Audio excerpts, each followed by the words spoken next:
Hello everyone! This time we will continue our Let review on math majorship. Hello everyone, welcome back to my channel. So this time we are going to continue our review, math majorships. This is for history of math. Please don't forget to subscribe my channel for new update for the year 2026. So this is latest review for math. So let me share my screen. So we have here, I have a timer for let's try one minute. You have a disclaimer here. What is the remainder when 2 to the power of 456 is divided by 5? So you look for the remainder. We are going to look for the exponent of 2, which gives you a remainder of 1 when you divide by 5. So 2 to the power of 2, 2 to the power of 2 is 4, so it's not 1. 2 to the power of 3 is 8, so it's not 1. 2 to the power of 4 is 16, which gives you a remainder of 1 when you divide by 5. So you're going to factor 456 divided by 3. So we have 411. So we have here the exponent, the remainder 2 to the power of 3 is 1. So 1 raised to any power is 1. So the remainder there is 1. So the answer is letter A. This is for history of math. In what mathematical concept did René Descartes pioneer? So we are very familiar with this. A. Calculus. B. Probability theory. C. Analytic geometry. And D. Number theory. The answer is letter C. Analytic geometry. That's the Cartesian plane. Number 3. Where did mathematics invented? A. India. B. Italy. C. Greece. D. China. The answer is C. Greece. Next, which ancient civilization is credited with developing the concept of zero as a number? A. Egyptian. B. Babylonian. C. Mayans. D. Greek. The answer is C. Mayan. We have the Mayan calendar. Number 4. Which ancient civilization, this is the same question. Why Mayan? Mayan used zero as a placeholder and a number. Centuries before it appeared in India. Another, who is the father of geometry? We all know the father of geometry. That's A. Euclid. B. Pythagoras. C. Archimedes. D. Thales. The answer there is Euclid. He wrote the book that is 13 Elements Collection of Geometry Theorems. The Elements. Number 5. Which civilization used a base 60 sexagesimal number system? A. Egyptian. B. Babylonians. C. Chinese. D. Romans. The answer is B. Babylonians. Our 60-minute hour and 360-degree circle come from Babylonian mathematics. Number 6. Who is known as the father of geometry? A. Euclid. B. Pythagoras. C. Archimedes. D. Thales. The answer there again is Euclid. Number 7. The Pythagorean theorem was discovered by A. Thales. B. Pythagoras. C. Plato. D. Aristotle. So the answer here, B. Pythagoras. He proved that the relationship A squared, the hypotenuse is equal to the square of the sum of the two bases, A squared plus B squared, in any right triangle. Number 8. The first recorded use of algebraic symbols was by A. Diophantus, B. Al-Khwarizmi, C. Descartes, D. Fibonacci. The answer there is Diophantus. He used symbols to represent a known operation, earning the title as the father of algebra. This is for the medieval and Islamic mathematics. Number 9. Who introduced the word algebra? A. Al-Khwarizmi. B. Omar Khayyam. C. Al-Biruni. D. Avicenna. The answer there is Al-Khwarizmi. His book Al-Jabar Mukabala gave us the term algebra. Next, we have the answer. What numeral system replaced Roman numerals in Europe during the Middle Ages? A. Greek numerals. B. Egyptian numerals. C. Hindu-Arabic numerals. B. Binary numerals. Number 12. Who wrote the Liber Abbasi, which introduced an Arabic numerals to Europe? A. Descartes. B. Fibonacci. C. Ptolemy. D. Euclid. We have Abasa is abacus. That's plural of abacus. B. Fibonacci. He introduced Fibonacci sequence in the same book. This under the Renaissance and modern mathematics. Who developed the Cartesian coordinate? A. René Descartes. B. Isaac Newton. C. Blaise Pascal. D. Gottfried Leibniz. The answer is René Descartes. He connected algebra and geometry using coordinates. Okay, another we have the development of calculus is credited to A. Euclid and Archimedes. B. Newton and Leibniz. C. Descartes and Pascal. D. Gauss and Euler. So B, the answer is Leibniz. Both independently. That's why we have the inferential, the inferential, and the integral calculus.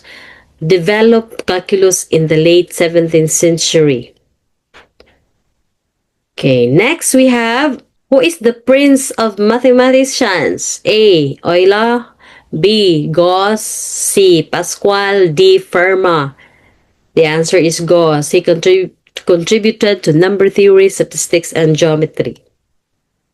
Leonhard Euler is the best known for A. Invention of logarithm. B. Euler formula and graph theory. C. Calculus and variation. D. Pascal triangle.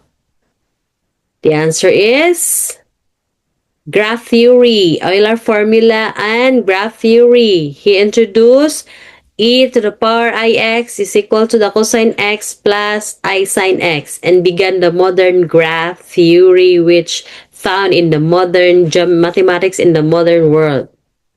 Last part.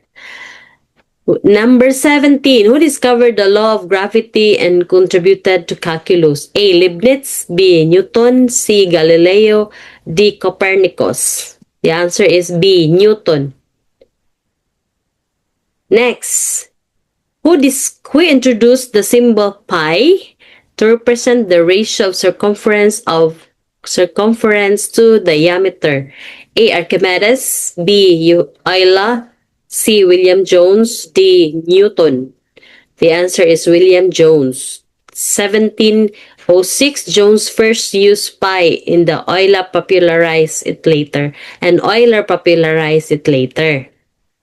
We are now in the contemporary mathematics. The study of logic and set theory in the 19th century was led by A. Cantor. B. Boole. C. Pascal. D. Descartes. The answer is George Cantor founded the theory and explored infinity. Boolean algebra was introduced by A. George Boole. B. Gottlob Frege. C. Bertrand Russell. D. David Hilbert. The answer is George Boole. He introduced the basis for computer logic. Which 20th century mathematician is known for his incompleteness theorem? A. Alan Turing. B. Kurt Gödel. C. John von Neumann. D. Bertrand Russell. The answer is Kurt Gödel. Next, 21. Who is considered the father of computer science and developed the concept of algorithm machine? A. Alan Turing. B. Charles Babbage. C. Gottfried Leibniz. D. John von Neumann. The answer is Alan Turing. We are now in the Philippines. The first Filipino to earn a PhD in math in 1921 at the University of Chicago. A. Dr. Josefa Abiertas. B. Aurelio Espinosa. C. Dr. Joseph Gamboa. D. Dr. Mariano Basas. The answer is B. Dr. Aurelio M. Espinosa. Mathematics education in the Philippines was strongly influenced by A. Japanese, B. American, C. Chinese, D. British. The answer is American. During American period, math began part of public school curriculum. Next, we are in the ancient civilization. The oldest known mathematics text in the Rhine Papyrus written by A. Babylonian, B. Egyptian, C. Greek, B. Mayan. So the answer is Egyptian. It shows how Egyptians solve arithmetic and geometry problems. The Rhine rhymes with pyramid in Egypt.